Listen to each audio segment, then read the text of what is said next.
21강을 시작하겠습니다. 동기와 정서입니다. 오늘 배울 주제는 동기와 정서인데요. 동기의 개념과 동기 이론 등을 이해하고, 그리고 정서 개념과 정서 이론도 이해하고 설명할 수 있는 그러한 시간이 되었으면 좋겠습니다. 먼저 동기입니다. 동기와 관련된 용어들은 동기, 욕구 또는 충동, 유인기, 유인가 이런 것들이 있죠. 먼저 동기, 모티브를 보면 이를 발동시키는 계기 또는 사람이 마음을 정하거나 행동을 일으키거나 하는 직접적인 원인을 말합니다. 또한 어떤 개체의 행동이 활성화되고 목표를 향해 나아가도록 밀어주는 상태를 말하기도 합니다. 욕구의 개념을 보면 생존을 유지하기 위해 충족되어야 하는 생리적 욕구와 사회적 인정 또는 타인과의 친화 및 소속, 자기 존중, 성취 등과 같은 관련된 심리적 욕구를 말합니다. 충동은요, 욕구로 인해서 유발되는 것으로 볼 수 있고, 특정 목표를 지향하도록 하는 내부 조건으로 다른 명칭은 동기 또는 동기 상태를 말합니다. 또 충동은 배고픔 같은 생리적 사건에서부터 타인과 관계를 맺거나 우수해지려는 욕망을 일으키는 것 같은 사회적, 문화적 영향을 포함하죠. 또한 가설적 개념으로 개인의 배고픔, 갈증, 호기심 등은 직접 관찰할 수 없고 그 사람의 행동을 통해 추론함으로 알 수 있습니다. 예를 들어 허겁지겁 음식을 먹는 행동을 보면 배고픔에 충동을 유추하는 것이죠. 또 유인가는 어떤 욕구를 만족시킬 수 있거나 또는 그 자체로서 바람직한 것으로 지각되는 사물, 사람 또는 상황이죠. 또한 살아가는 데 필요한 음식, 성적으로 매력 있는 사람, 돈, 사회적으로 인정받는 것 등은 우리가 행동하도록 하는 유인가가 될 수 있는 것이죠. 욕구와 유인가는 상호작용하면서 충동의 강도에 영향을 미칩니다. 즉 강력한 유인가와 강한 욕구가 결합하면 강력한 충동이 일어나죠. 예를 들어 어린아이에게 사탕은 큰 유인가이기 때문에 먹고 싶은 강한 충동을 느낍니다. 강아지에게 사료를 주다가 간혹 간식을 주면 재빨리 달려들어 먹게 되는, 이를 통해 강아지에게 유인가는 간식임을 알 수 있는 것이죠. 반면 주인은 비싼 간식보다 값싼 사료를 사도록 동기부여가 되는 것이죠. 이는 주인에게는 싼 값이 유인가인 것입니다. 충동과 유인가는 행동을 조절하는 데 있어서 상호 보완적인 관계인 것 같습니다. 두 번째, 본능 이론을 보겠습니다. 본능 이론은 인간의 행동의 동기를 본능에 의한 것이라고 설명하는 이론이죠. 즉 본능은 행동에 있어서 고정된 유형이 있는 것으로 종족 전체를 통해 발견되고 배우지 않고도 할 수 있는 것입니다. 예를 들어 새들의 각인, 코끼리들이 죽을 때가 되면 숲속 깊은 곳으로 들어가는 것, 또한 연어가 자신이 태어난 곳으로 다시 돌아오는 것, 또한 유아가 기어다니고 빠는 것 등. 반면 오늘날의 심리학자들은 인간의 행동이 본능보다 생리적 욕구와 심적 필요에 의해 동기화된 것이라고 보는 것입니다. 이에 본능 이론은 지지되지 않고 있습니다. 세 번째, 충동 감소 이론. 1930년대 예일대의 클락 홀에 의해 만들어진 이론인데요. 충동 감소 이론은 우리 몸에 생리적 결핍이 생기면 그 결핍을 감소시키기 위해 동기화되어 행동하게 된다는 이론이죠. 예를 들어 먹거나 마시는 행동을 통해 식욕을 해소시키는 그런 것을 말하죠. 또 충동 감소의 생리적 목표는 항상성이다 라고 보는 것입니다. 항상성은 안정된 내적 상태의 유지, 즉 원상 유지를 의미합니다. 몸은 온도 조절 체계에 따라 몸의 온도가 내려가면 열을 보존할 수 있도록 혈관이 수축되고 옷을 더 걸치고 따뜻한 곳으로 가고자 하는 충동을 느끼는 거죠. 갈등을 느끼면 수분 조절 체계에 따라 갈증을 느끼고 수분을 채우고자 하는 충동을 느끼는 것이죠.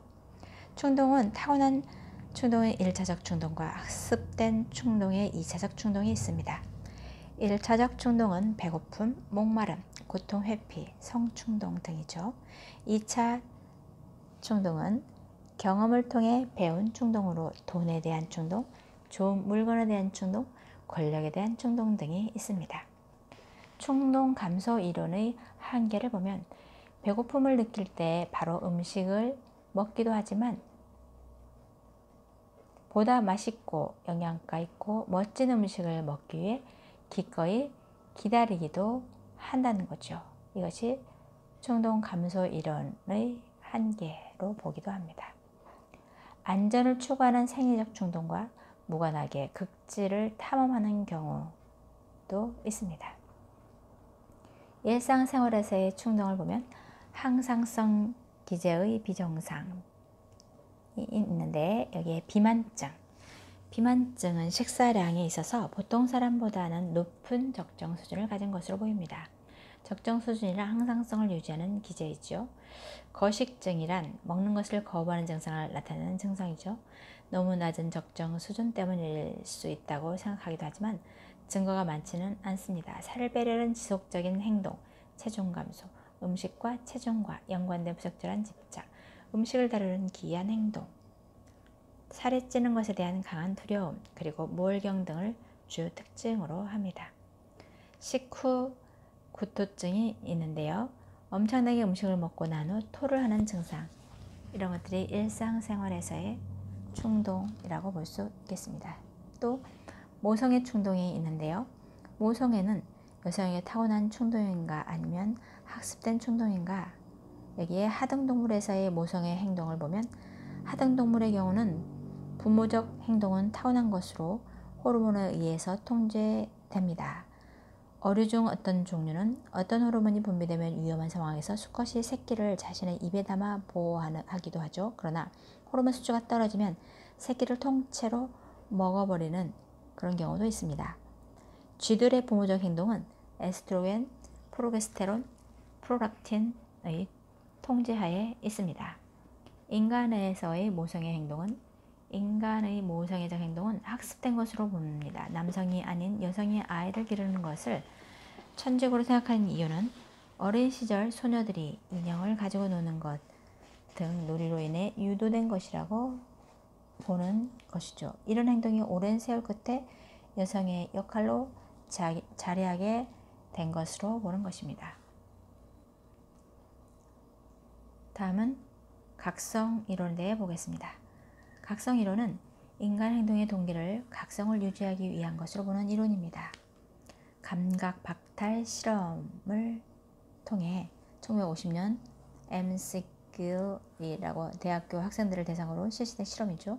격리된 장소에서 감각이 박탈당한 채 누워있기만 해도 돈을 벌 수 있었음에도 참가 학생들은 첫날 중도에 포기하거나 좀 더 오래 있었던 학생들도 실험이 끝난 후 정신 집중에 어려움을 보이는 결과가 나타났습니다. 이 실험은 사람은 어느 정도 자극이 있어야 한다는 것이지요. 이에 자극을 찾아서 움직이게 된다는 것을 보여줍니다. 최적 각성 수준이란 인간은 생리적 욕구가 해결되면 더 큰 자극을 찾아 움직이게 된다는 것입니다. 이에 자극이 없으면 지루해하고 각성 상태를 높이고자 하여 무슨 재미있는 일 없나, 뭐 좀 자극적인 것 없나 하면서 주위를 둘러보게 되면서 자신의 최적 각성 수준을 유지하고자 동기부여된다는 것이죠. 다섯 번째 욕구 이론을 보겠습니다. 에이브라함 마슬로우 1970년이죠. 그에 의해서 제시된 것으로 인간의 행동은 성장하고자 하는 욕망에 의해 동기부여된다고 보는 이론입니다. 마슬로우는 인간이 사회적, 환경적 장애가 있지 않는 한 인생을 통해서 욕구의 사다리를 올라가게 된다고 보았습니다. 생존의 욕구, 안전의 욕구, 소속 및 사랑의 욕구, 존경의 욕구, 자기 실현의 욕구 순으로 봅니다. 기타 동기 이론을 보면 내재적 동기 이론이 있는데, 내재적 동기는 과제 자체에 대한 흥미에 의해 발생하고 최적의 도전을 추구하고 기술과 역량을 개발하고 숙달하라는 선천적인 경향성을 보입니다. 또한 자율성, 유능성, 관계성을 위한 심리적 욕구를 충족하라는 목표를 갖고 자발적으로 출현하는 선천적인 동기이죠. 과제의 지속성, 창의성, 개념적 이해를 증가시키고 높은 주관적 안정감을 느낄 수 있는 것이죠. 두 번째, 외적 동기 이론을 보면 외적 동기는 음식이나 돈, 상, 칭찬, 인정, 비난, 처벌 등과 같은 환경적 요인과 결과에 의해서 발생합니다. 또한 외재적 동기는 조작적 학습의 중심 개념인 유인, 결과, 보상을 통해 설명할 수 있습니다. 학습된 무기력 이론이란, 무기력은 자신의 삶의 사건이 통제 불가능하다고 기대할 때 생기는 심리적 상태이죠. 환경에 대한 통제 불가능을 반복 경험하면 자신의 행동이 결과에 어떤 영향도 미치지 못하는 것을 학습하여 무기력감이 생기게 됩니다. 두 번째, 정서에 대해 보겠습니다. 정서의 개념을 보면 정서란 상황에 대한 반응으로 어떤 사물 또는 환경에 부딪혀 일어나는 갖가지 감정, 또한 그런 감정을 일으키는 기분, 분위기를 말하죠. 예를 들어 두려움은 위험에 대한 반응이죠. 정서는 가장 강력한 동기, 예를 들어 화가 났기 때문에 싸우고, 사랑하기 때문에 목숨을 걸고, 슬프기 때문에 먹지 않고 등등이죠. 정서의 정의는 다차원적 측면이 있습니다. 주관적 차원에서의 정서를 보면 개인적 중요성과 의미를 지닌 경험으로 봅니다. 생물학적 차원에서의 정서를 보면 적응적 대처 행동을 준비하고 조절하는 데 관여하는 자율신경계와 내분비체계의 활동을 포함합니다.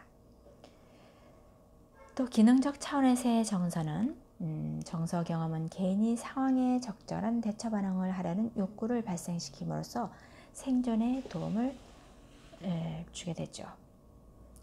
또 사회적 차원에서의 정서는 소리치기, 얼굴 표정 및 신체 자세를 통해서 사회적 의사소통에 기여를 하게 됩니다. 정서의 구성 요소를 살펴보겠습니다. 정서의 구성 요소 중 정서는 생리적 요소, 상황적 요소, 인지적 요소 등 세 가지 구성 요소를 가집니다. 두려움이라는 정서는 교감신경의 각성이라는 생리적 요소와 환경의 위협이라는 상황적 요소, 그리고 위험이 있다고 믿는 인지적 요소로 구성됩니다. 우울이라는 정서는 부교감신경의 각성이라는 생리적 요소와 손실, 실패라는 상황적 요소, 그리고 무기력하다는 생각의 인지적 요소로 구성됩니다. 또 정서의 이론이 있습니다.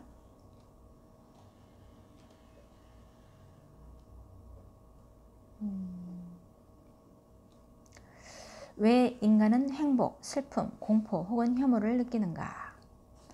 정서의 전통 이론을 보면 자극을 통해서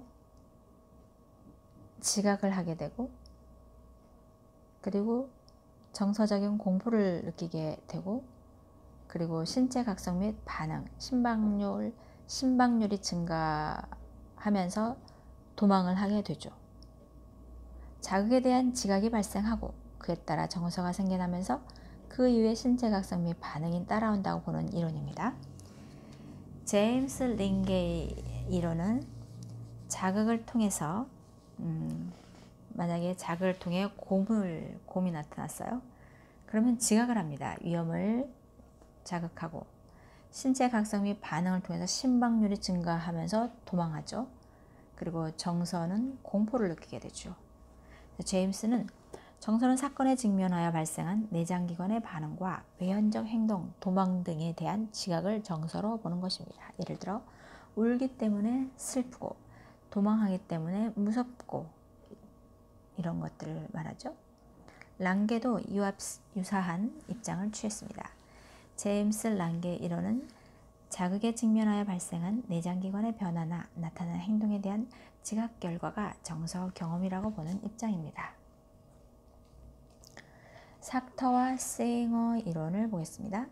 자극에 따라 위험자극을 지각하면 이는 정서 그리고 신체 각성 및 반응에 동시에 영향을 주고 정서는 다시 위험자극의 지각에 영향을 주며 또한 신체 각성 및 반응 또한 정서를 통해 지각에 영향을 주어 순환고리를 형성하게 된다는 것입니다. 안면 피드백 이론이 있습니다. 얼굴 표정, 공포의 안면 근육 활동을 하면 정서, 공포가 느껴지는 것이죠. 얼굴 표정이 정서를 유도한다는 것, 예를 들어 볼펜 물고 만화 보기가 있습니다. 다음 정서의 분류를 보겠습니다. 기본 정서는 개인적 경험과 문화적 차이에도 불구하고 기본적으로 인간이기에 공통적으로 갖게 되는 정서를 말합니다. 에크만은 기본 정서는 생득적이고 동일한 환경에서 나이나 문화에 상관없이 모든 사람에게 공통적으로 발생한다고 보는 것입니다. 기본 정서는 얼굴 표정과 같이 독특하고 구별되는 표현이 있습니다. 공포, 분노, 혐오, 슬픔, 기쁨, 놀라움 등이죠. 플루치크의 기본 정서를 보면 플루치크는 8가지 기본 정서가 존재한다고 주장하며 기쁨 대 슬픔, 분노 대 공포, 소용 대 혐오, 놀라움 대 기대 등 상반되는 쌍으로 배열합니다. 이 기본 정서는 서로 결합하여 다양한 정서 경험을 산출합니다. 또한 초기 정서 심리학은 부정적 정서가 생존에 필요한 분명한 행동 경향성을 초래하고 정신병리의 주요 요인이기 때문에 부정적 정서의 기능을 중점적으로 다뤘던 반면 분명한 행동 경향성을 초래하지 않는 긍정적 정서의 기능에 대한 연구는 소홀히 하였습니다. 뇌와 정서를 보겠습니다. 정서는 뇌의 편두체와 되뇌피질의 전전두피질과 밀접한 관련이 있습니다. 편두체는 정서 자극의 무의식적 평가에 관여하고 전전두피질은 의식적 정서 경험에 관여합니다. 첫 번째 편두체를 보면 공포 자극에 대해 무의식적 평가를 하여 신속한 적응적 반응을 가능하게 하는 뇌의 구조가 바로 편두체입니다. 편두체가 감각적 자극 정보를 처리하여 다른 뇌 구조에 보내면 나머지 뇌가 정보를 보내고 심박률과 근육 긴장의 증가와 같은 신체 반응을 발생시킵니다. 여러 사람들은 분노를 일으키는 단어 혹은 분노의 얼굴과 같은 자극이 의식적으로 지각하기 어려울 정도로 빨리 제시되어도 정서적으로 반응할 수 있습니다. 편두체의 제거는 이전에 두려웠던 대상에 대해 더 이상 두려운 반응을 하지 않거나 혹은 이전에 했던 대상에 대한 공격 반응을 더 이상 하지 않게 되는 것입니다. 부분적으로 편두체 손상을 당한 사람은 공포와 분노에 두드러진 상실을 보이게 됩니다. 두 번째 전전두피질을 보겠습니다. 전전두피질은 정서에 대한 완전한 의식적 경험과 이런 느낌을 기초로 하여 사려 깊고 계획된 방식으로 행동하는 능력이 필수적입니다. 전전두피질 제거술을 받은 사람은 심한 장애가 되는 정서적 느낌, 즉 과도한 긴장감 등에서 해방시켜주는 긍정은 있으나 삶을 효과적으로 계획하고 조직할 수 없게 만드는 것이죠. 감정은 계획하는 것, 목표를 설정하는 것, 이성적으로 판단하는 것과 같은 전전두피질이 통제하는 삶의 기능을 수행하는 능력에 필수적일 수 있는 것입니다. 오늘 강의는 여기까지 하겠습니다. 유익하셨다면 구독과 좋아요 부탁드립니다.